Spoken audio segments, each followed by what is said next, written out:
Good morning, good afternoon, everyone. Thank you so much for being here today, for taking the time. My name is Monica Hernandez, and then we are with Material Business in this bi-weekly edition with very interesting interviews with people like Carlos that had accepted to come and share knowledge with this beautiful community. So thank you so much for being here.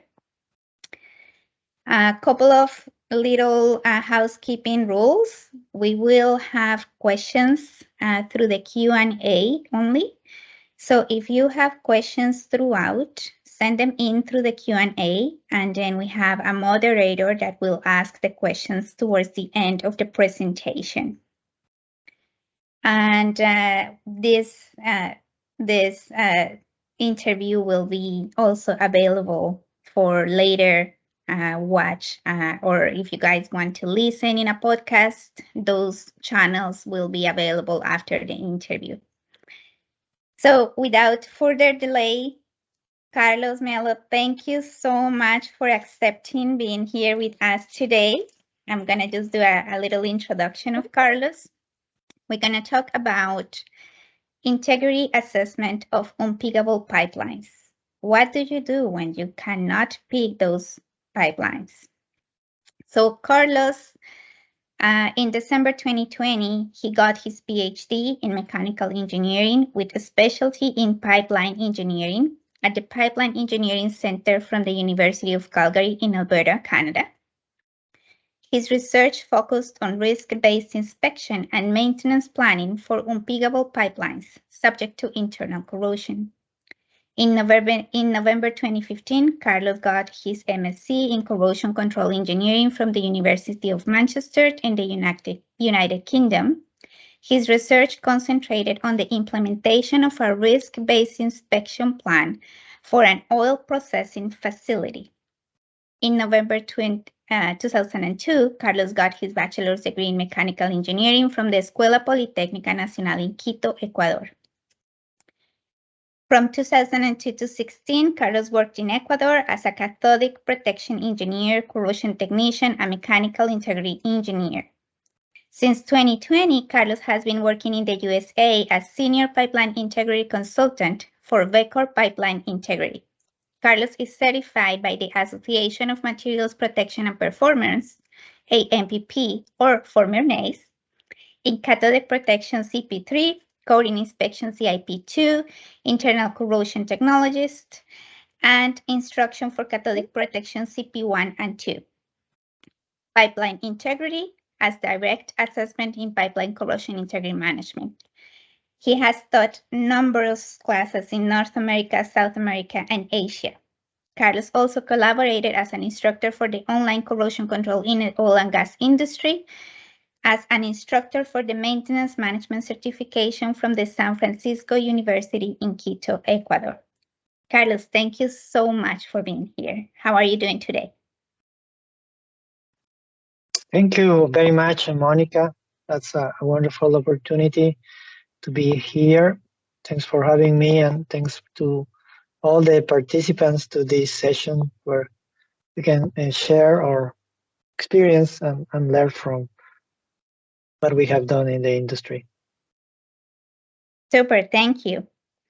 So we'll do a little bit of questions, and then I'll open the floor for you for your presentation.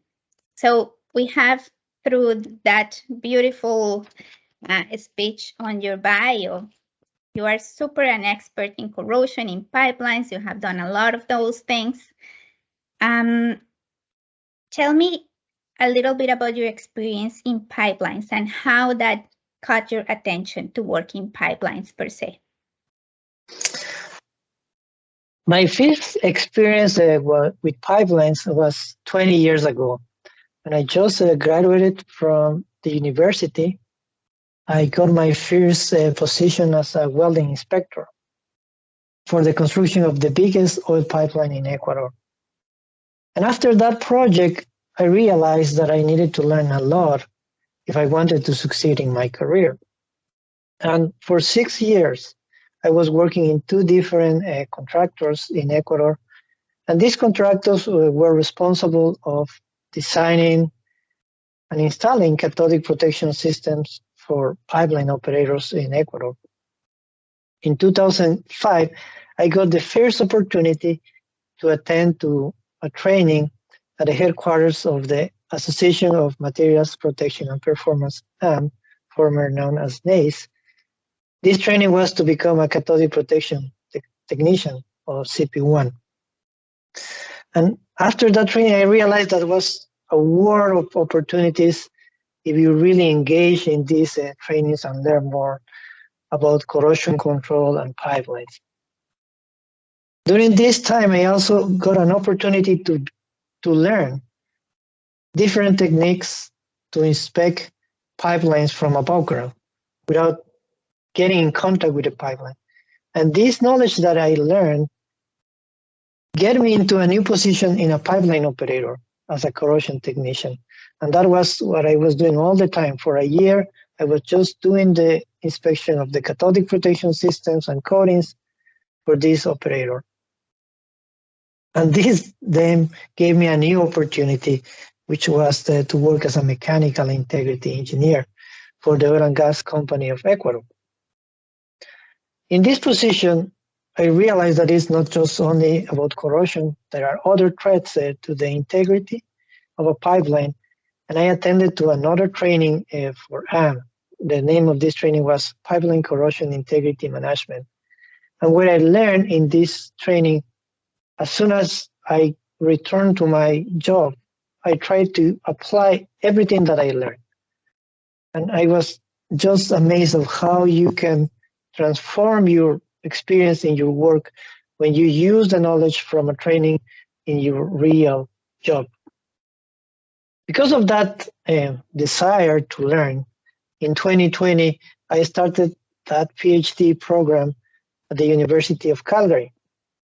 And during this program, what I developed is new ways to assess the integrity of what we know as unpiggable pipelines. And I will share later more details about this research. Before my graduation from the University of Calgary, a contractor from the US, Becker Pipeline Integrity, hired me as a senior pipeline integrity consultant. And since that time, I have been supporting now the oil and gas operators in the US in helping them to assess the integrity of their pipelines and also to improve the mitigation plans that they have implemented to control corrosion. Oh, that sounds amazing. Thank you so much. So it seems like you have a lot of experiences, not only in the field and with the companies, but also in academia and as NACE instructor. And like, which ones of those you prefer the most? Because you have been in a wide variety that not a lot of people have the privilege to be in so many different areas. So which ones are the ones that you prefer the most?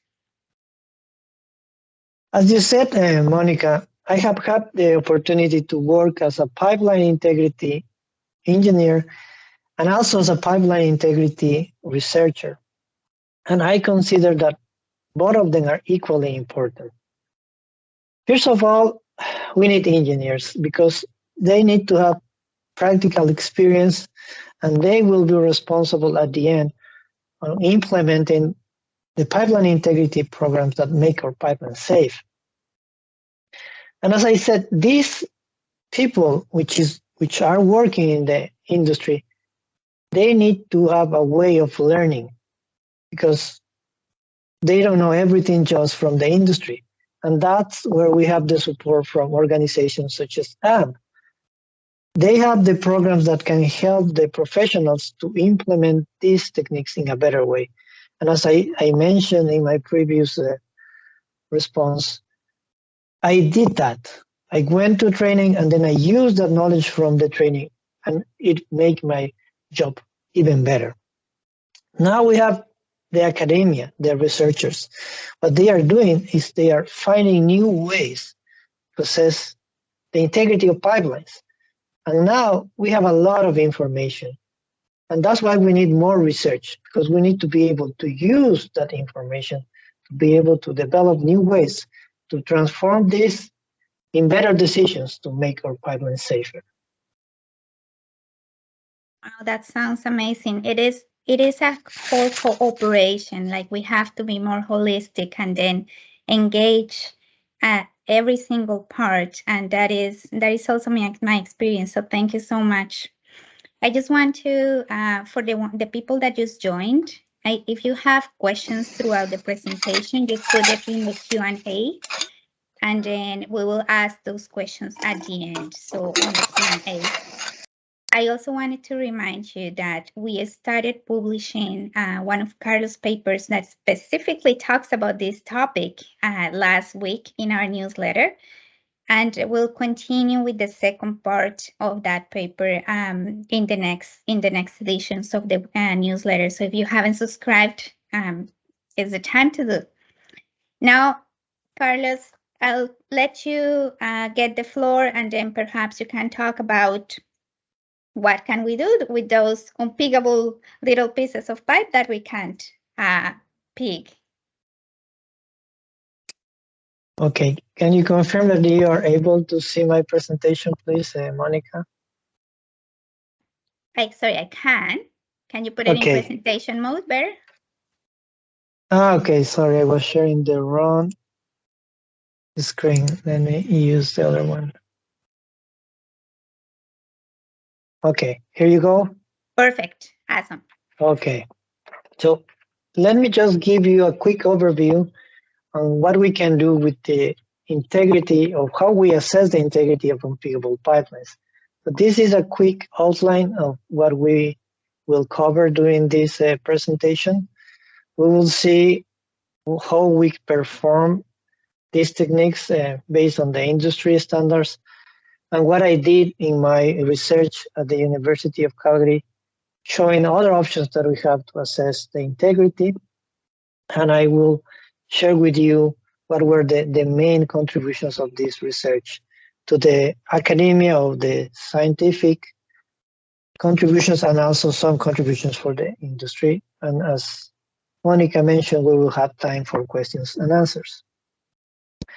So why we need to do all of this is because pipelines fail. Even though we have very good construction codes, they continue to fail. And there are different causes for these failures. In this diagram here, I have the information from the ESME B318S, which is the standard in the US for the integrity of gas transmission lines. And they identified 22 causes for pipeline failures, and they divided this in 3 groups: time-dependent, stable, and time-independent. In this presentation, I will focus on the time-dependent threats, specifically on internal corrosion. But depending on where you are located in the world, there are some threats that have a higher influence on your systems. In this graph, we have the statistics from the Pipeline and Hazardous Materials Safety Administration, which is responsible for the safety of pipelines in the US. And according to this statistic information, corrosion is responsible of 20% of failures in the US of hazardous liquids pipelines.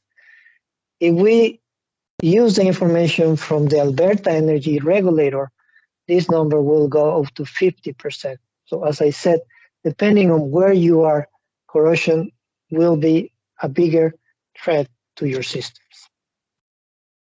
I have included now in these slides a few pictures of other failures that were caused in pipelines operated in Ecuador. Here we have an example of an outside force failure. This is an operator error. You can see all this oil is not due to corrosion, it's just because of an error or an operator that was doing a maintenance of a device that was used for a pipeline. Here is external damage, so somebody intentionally damaged the pipeline to make it fail. That's another threat. We have external corrosion. Here we have a picture of a pipeline that failed in a very short period of time because of external corrosion. Here we have stress corrosion cracking, which in Canada in the 1990s was responsible of almost 20% of the pipeline failures. And finally, we have here pictures from internal corrosion, which, as I said, in Canada, Alberta, is almost 50% of the failures. In the US, is up to 20% of the failures. Okay, so we have failures, but we need to do something to prevent the failures, and that's what we know as pipeline integrity. But where do we start?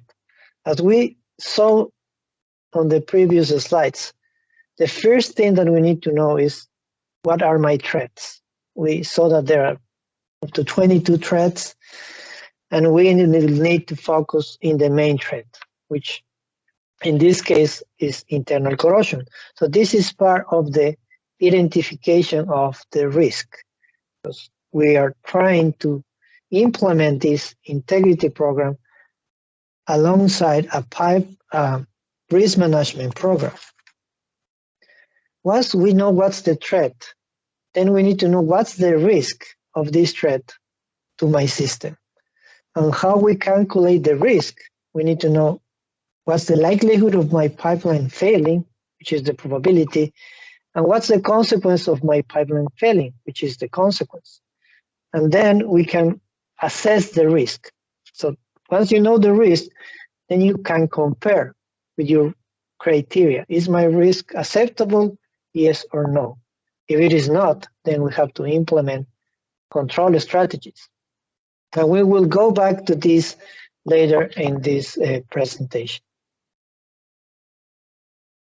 As part of this risk assessment for pipelines, there are 3 methodologies that have been accepted to do that.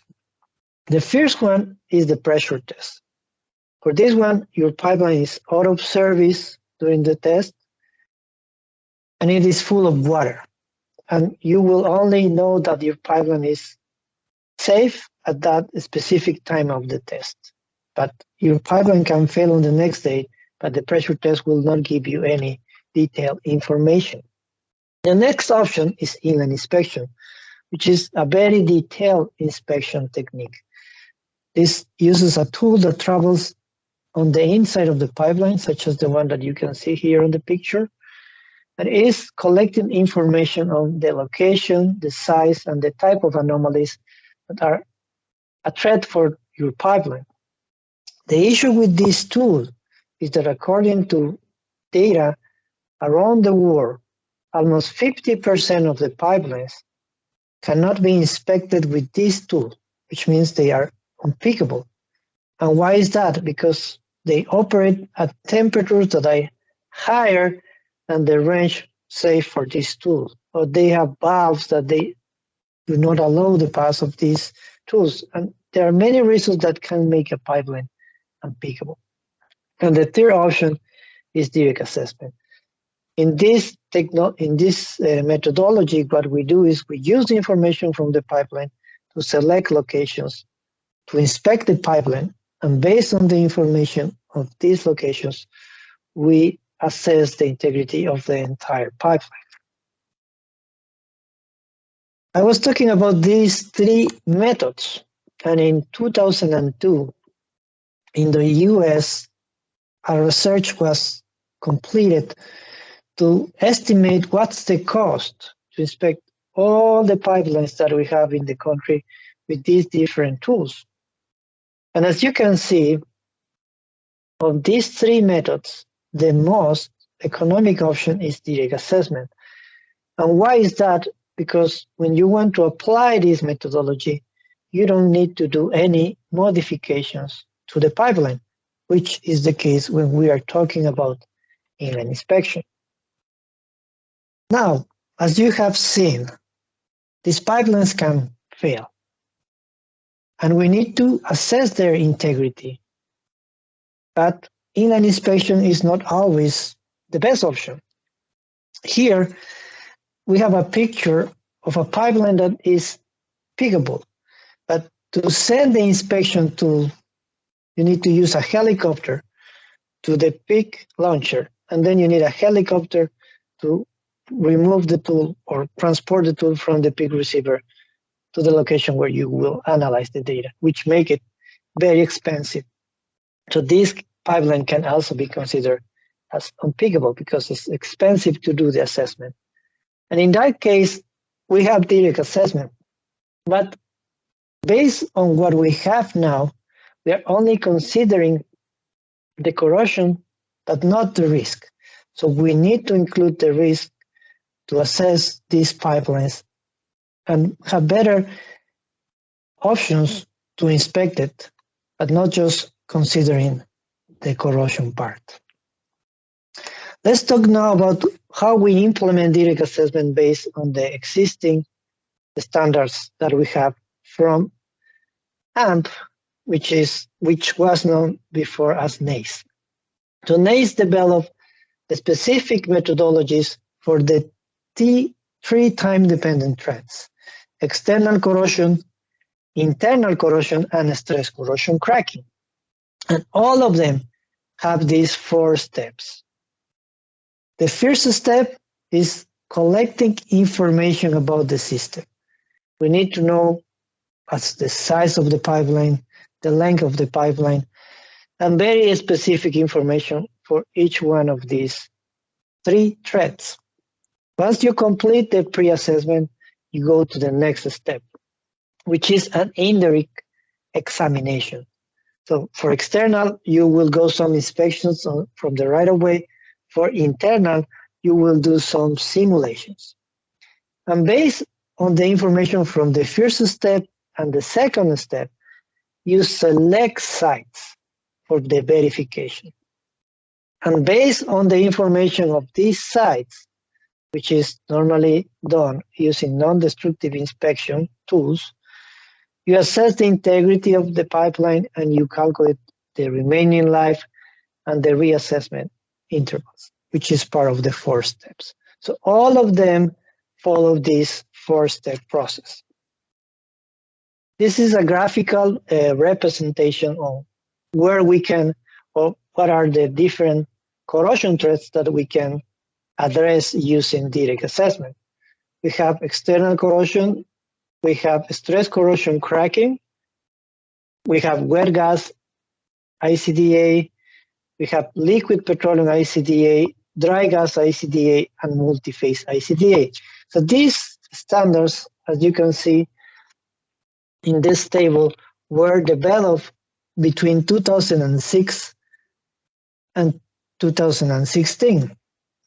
And the difference between them is that the first one, the dry gas, is just looking for locations where the water can accumulate, but it's not predicting any corrosion rates or expected damage on these locations. It's just trying to locate sites where water can accumulate. The next standard that was published in 2008, the first version, in addition to locating the water, is also locating where solids can accumulate. But again, it's not calculating or estimating the corrosion damage. When we go to the next one, wet gas, and the next one, multi-phase, then in addition to calculating or locating these sites where water can accumulate, we also need to estimate what's the rate of that corrosion in these sites. And I will give you a case study using this methodology, the multi-phase flow ICDA. As I said, we are looking for sites where water or solids can accumulate. And why corrosion is happening when the water and solids accumulate is because when you have water, you have an electrolyte.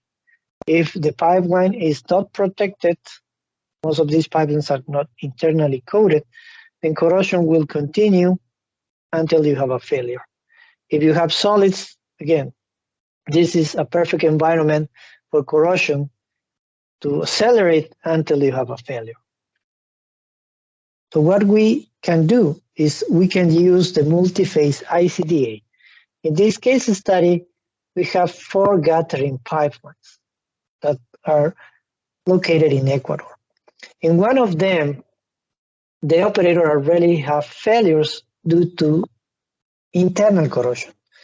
And these pipelines are internally coated, which is one of the issues when we were trying to implement internal corrosion defect assessment on these pipelines. So we completed the pre-assessment and then we went into the simulation. But for that simulation, as I said before, we need to know what's the size, what's the shape, and the distribution of the different size of particles in these solids. Why is that? Because you need to predict where these small particles of solids will drop down and accumulate at the bottom of the pipe. That's why we need to know the specific size, shape, and distribution of these particles. And we put that information into a model that will predict what's going to be the corrosion rate. So this red line represents the corrosion rate at the smaller sections of the pipeline. And this blue line is the elevation profile. So according to this, the pipeline has failed. But because this pipeline has internal coating, it didn't fail. So which means that the decision of the engineers that were designing this pipeline to have an internal coating was the best decision, because without a coating, this pipeline would have failed. The other section, as I said, it already failed before the DA, and the model was predicting the locations where we have the failures. And other locations that were already very close to failure, but remember that in this case, because of the coating, we need to have both conditions for the failure. We need to have a failure in the coating, and then we have the accelerated corrosion process because of the fluids that were being transported in this pipeline. So once we completed the model, we selected sites. On one of the pipelines, the one that didn't fail and the internal coating was still in good shape, we didn't find any internal corrosion. But on the other pipeline, the one that has previous failures, 5 previous failures, we found 2 sites with internal corrosion. And in addition to internal corrosion, in 2 of them, we also found external corrosion. But this was not intentional. It was a coincidence that during the excavation, we found external. So these models are very precise. So we have seen what the industry is doing now to predict internal corrosion and locate these sites. But now, when I was at the University of Calgary, my focus was what we can do to make this decision, not just based on corrosion, but based on the risk. Because as we saw before, there is a risk for each one of these failures. And the first sub-objective was to develop a framework to implement this methodology. The second one, because most of these failures are due to localized corrosion, was to develop a model that can include this localized corrosion factor into the predictions, and also microbiologically influenced corrosion. And the third sub-objective was to make these decisions based on risk. Was the optimal location for these verification sites and number. So that was the goal when I started my research. And what I did first was to develop this framework. And in this slide, you will see the framework alongside the risk management protocol from the Canadian Standard Association SET 662 standard, which is the reference in Canada for the integrity of oil and gas pipelines. So first, we need to establish What's the risk that I will tolerate? What's my acceptance criteria? Then we need to define my system. For my research, this system was unpiggable pipelines. Then we go to the identification of the hazard. We already discussed that for this case was internal corrosion. And then we go to the very detailed part of the analysis, which is the risk assessment. So we need to calculate what's the probability of a failure and the consequence of a failure. So for my research, I use what was already there because the industry was already using this flow analysis and corrosion analysis. And this was the input for a probabilistic analysis. And then I also use this flow analysis to calculate the consequence of these failures. The product of these two was the risk. Then based on my acceptance criteria, I can select locations which are above my risk. So if they are above my risk, then I need to do something, which is, for the case of my research, inspection and maintenance. And you have the full view of the risk management protocol and the proposed framework. Let's get into the details of some of these areas. So as I said before, pipelines are going to fail, but not because of general corrosion. It's very rare that you hear from a pipeline failing from general corrosion. According to data again from PHMSA, the Pipeline Hazardous Material and Safety Administration in the US, 70% of the failures due to internal corrosion are related with localized corrosion and microbiologically influenced corrosion. Therefore, we need to have a capacity of including these effects when we are estimating the risk of these pipelines. How did we did that?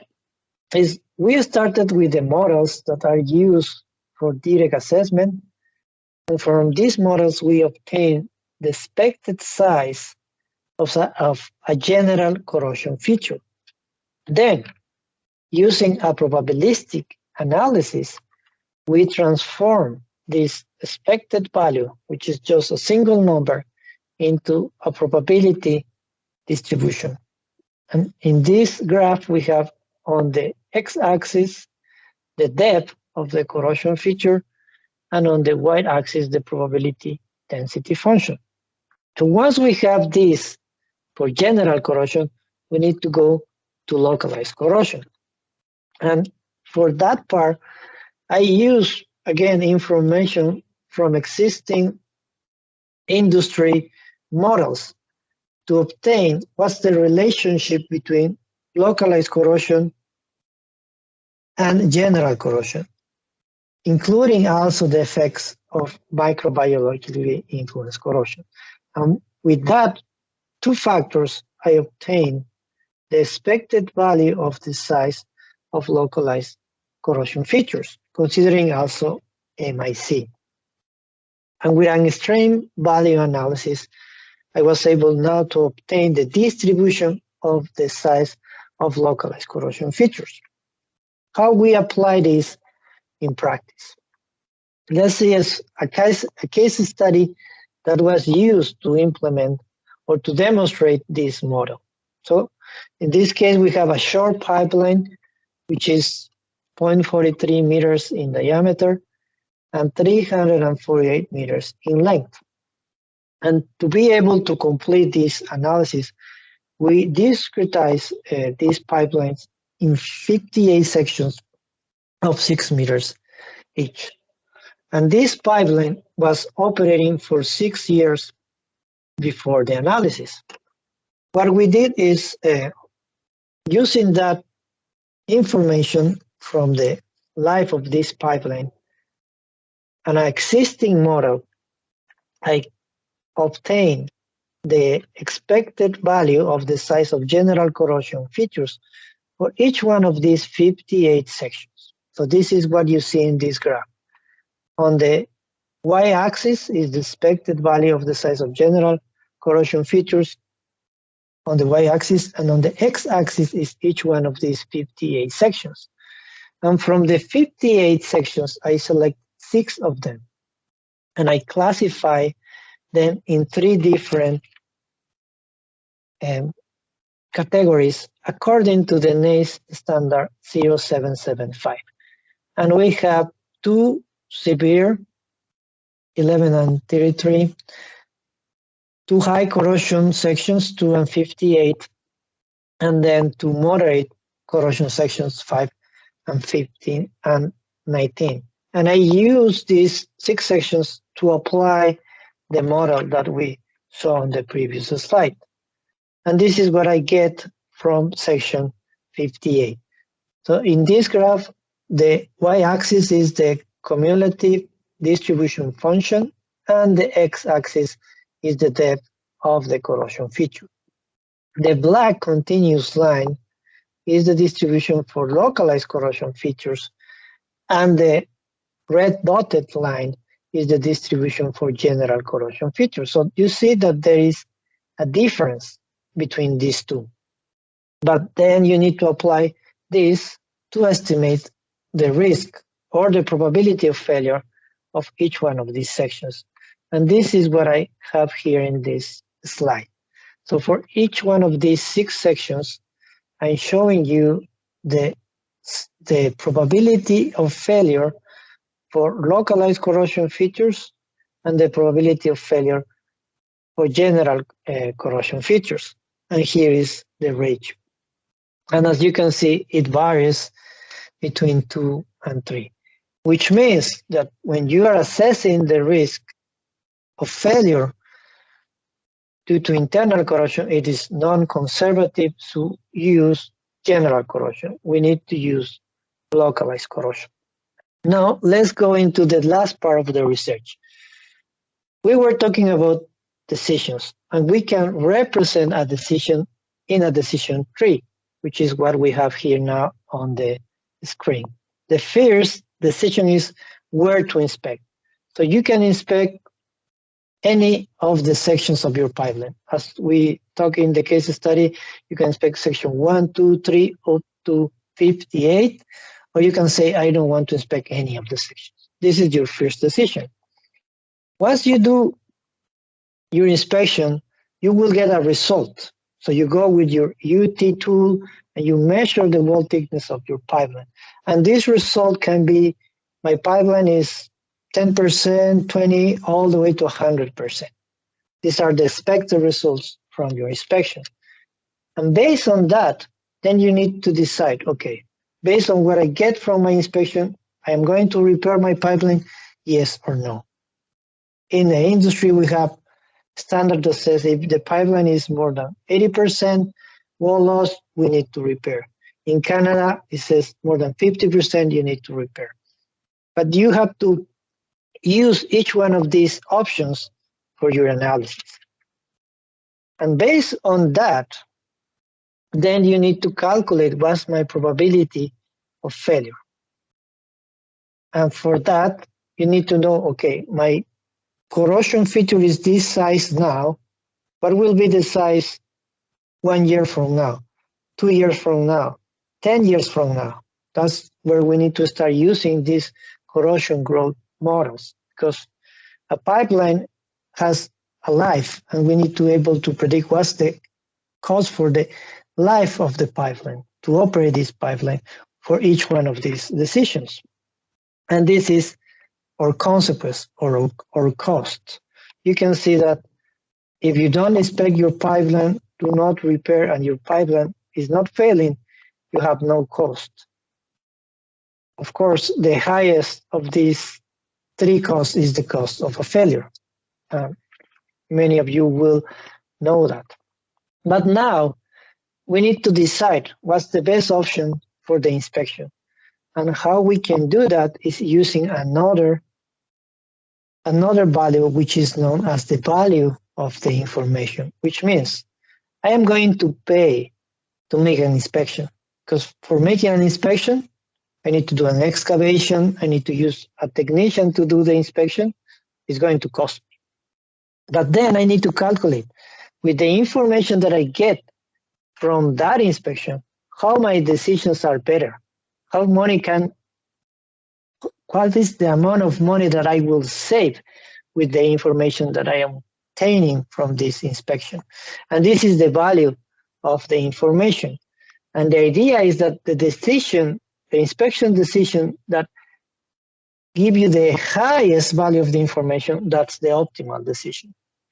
And we compare that with the scenario where you are not inspecting your pipeline, because that's the scenario that is your baseline. Okay, we talk about these corrosion growth models. But for these corrosion growth models, we can use different assumptions. We can say, okay, if I inspect this section 1, then the information from this inspection will not give me any information about the rest of the pipeline. Or I can say, okay, when I inspect this section 1, I can use another, what we call a hyperparameter, to transfer that knowledge to the rest of the section, which means with one inspection, the entire information from the pipeline is updated. And in this part of the research, what I did is compare, using different corrosion growth models, how my decisions change. And in this graph, we have here on the y-axis, the value of the information. And on the x-axis, we have the sections of the pipeline. This dashed dotted red line is the value of the information for each one of these sections using the exchangeable corrosion growth model. And the continuous black line is using the independent corrosion growth model. And as I said before, the section that gives you the highest value of the information, that's the optimal. And as you can see, using different assumptions for your corrosion growth model is going to change your optimal decision. And that was demonstrated using this case study. But as I said, the main goal was to develop something that can make what we have now, the 60 risk assessment, even better. For this specific pipeline that we were talking about, 58 sections in length, according to the existing practices from AMP, we need to inspect 3 sections. And that's what I will obtain by inspecting these 3 sections. That's my return of the investment. If I inspect section 11, 33, and 1, just using my corrosion model. But now if I use the risk-based inspection method, as you can see, I will be selecting different sections. Instead of 11, I will select 47 for the first inspection. Instead of 33, I will select 19 for the second inspection. And instead of 1, I will select 29 for the third location. And the standard says that I need to do 4 inspections, the standard from AMP. But according to this model that I developed, the optimal number is 3. And why is that? Because you can see the value of the information is growing from 1 inspection to 2, from 2 inspection to 3, and then from 3 it goes down to 4, which means that I got the best return from the investment when I just did 3 inspections, which is an optimization of the existing process. Instead of doing 4, I just need 3 to get the optimal return of the investment. So in summary, as you can see, the main contribution or the scientific was to make this connection between corrosion modeling and probabilistic corrosion growth modeling and risk decision making. As you see also, I was able to develop this connection between general and localized corrosion to use this as part of my decisions. And of course, with these optimal inspection decisions, we are improving the existing methodologies that we have now. For the industry, with this method, we will be able to make these pipelines safer because we are making better decisions. Most of the operators have limited resources, and that's why they need this way of decision making to use the resources as optimal as possible. And finally, we can justify with these results that we need to include this into the decision making when we have these standards that all the industry is using. So the industry needs to get into the next level and not just consider corrosion and get into risk for their decisions. So these are some of the papers that were published as part of the research, and I believe Monica has also shared one of them with you. That's all that I have for now, Monica. Excellent. Thank you so much, Carlos. We are opening now the floor for questions. So you guys know, you can hit the button, the Q&A button, and then send the questions, and then we'll have a moderator asking. I do have one question though. Like, it seems like we are, and we have said that many times when we do the cost of corrosion studies, like in 2016, now we just did one in Canada, India did one. We have a lot of tools. We have brilliant people that creates new tools, new technologies like yourself, and we have a lot of good things in industry. Yet there's still a lot of ways of going and catch up to do, I will say, in the corrosion world, specifically in the pipeline too.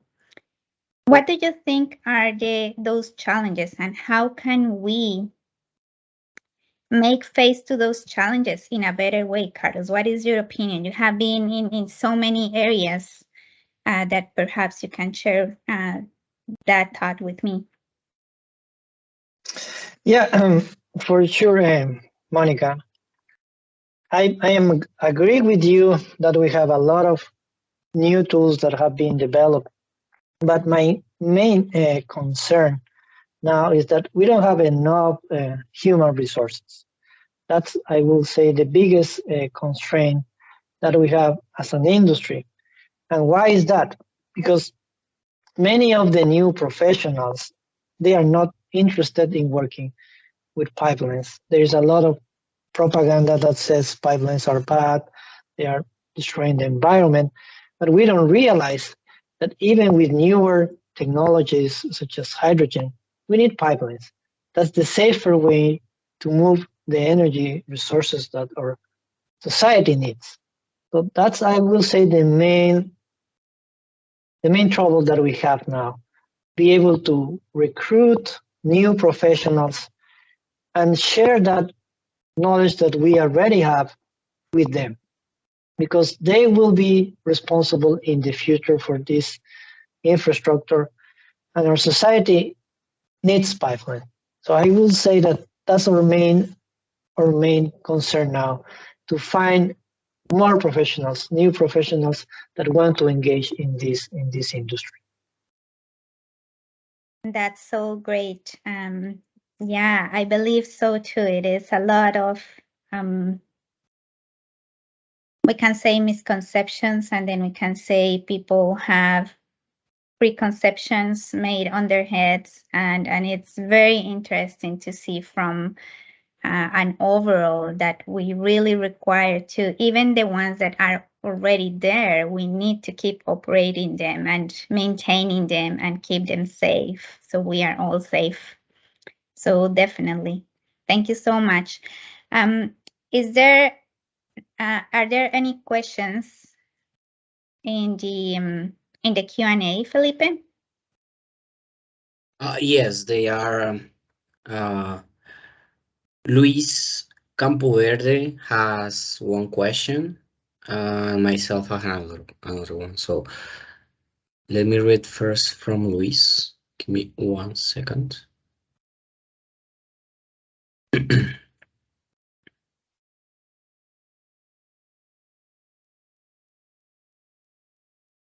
Okay, so from Luis, how much can affect the lack of information to improve this method? That's the first question. I believe that 1, 2, and also like an affirmation. So the first question is, how much can affect the lack of information to improve this method, Carlos? Okay, all of these methodologies, let me see if I can go to the slide where I have the diagram. They need precise information. So if we don't have this precise information, then all of them will fail. So we depend on the information to develop all these strategies. And as you will say that many tools are like this. If you don't have good data, your predictions will be inaccurate, and that the same apply for these methodologies. So here you have the pre-assessment, which is the data gathering. So if you don't have precise data, if you don't know what's the diameter of your pipeline, if you don't know like the pressure that your pipeline is operating, or what's the distribution of the different fluids that you have inside of your pipeline, what is the amount of water that I have, or remember that we talk about the size of these solids, then you will start to use a lot of assumptions. And when you do a lot of assumptions, if you are not, or if you don't have enough training and experience, you will not do the best assumptions. And then you will start to have wrong predictions. And then the people will say, okay, this methodology does not work. Because everything is like that. If you put garbage inside of your model, you will get garbage at the end of the model. So you have to be very, very careful and not just getting the information, but you need to verify the information. Where is this data coming from?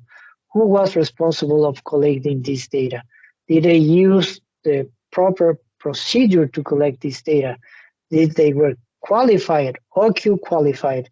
The equipment that they used was calibrated at the moment that they took the measurement. So I will say that all of them are important, but probably the first step is the most important of all, because all the process depend on your quality of information, of data that you collect. Thank you so much, Carlos, for the answer. I believe that the second answer is also implied in this. The second question is there a minimum information required to start the method? But I believe that is already answered in your explanation. So, yep, go ahead. Just to develop a little bit more about this question, for each one of these threads, there is different type of information that we have to collect. So if you have time, you can go to the standards, and some of them will give you tables that give the specific data that you need to require before proceeding to the next step. And some of the information will be mandatory, which means if you don't have that information, you cannot apply these techniques at all. So yes, there is a specific data that we need to collect for each one of these methodologies. Thank you so much, Carlos. Those two questions actually are like follow about an affirmation from Luis, that is because there are several pipelines with decades in operation, so the initial information probably won't be available. I believe that what should be the biggest like a step to get into those pipelines that are in with decades in operation? Yeah, that will be very difficult to run this type of analysis if you don't have precise data, because it's not just data about what's the current operation of the pipeline, what's the flow that we have now. We need to have this historically, which means from the beginning of the operation until now. If you don't have it, again, you need to start making assumptions. And if you have a lot of experience, you can make good assumptions. And based on some information, you can start saying, okay, I believe this was the type of fluids that they have at the beginning. For example, in an oil field, at the beginning, you have a lot of oil and a little bit of water, but then with time it changes. You have a lot of water and a little bit of oil. But again, they are just assumptions, which will make your predictions not as accurate. So without data, it is challenging and in some cases impossible to use these methodologies. Okay, thank you so much, Carlos. Is anybody have another question through the QA?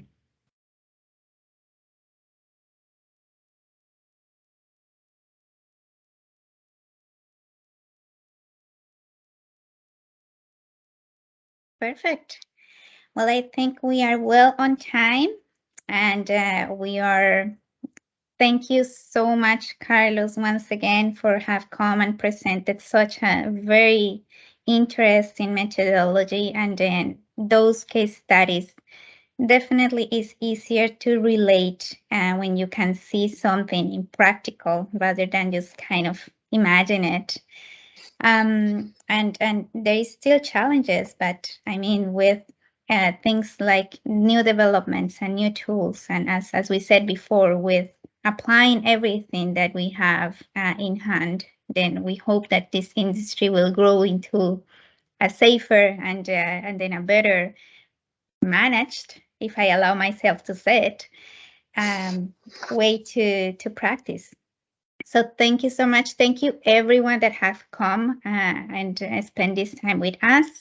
As a reminder, we'll just finish publishing the paper that that Carlos has graciously provided, and it will be passed into the next newsletter issue. So if you guys want to take a read of it, don't forget to subscribe. And thanks again. And if you have any questions, don't hesitate to reach out. And hope you guys have a beautiful evening or morning or whatever time you are. And we'll see you in 2 weeks. Thank you so much. Have a great day. Bye. Thank you, Carlos.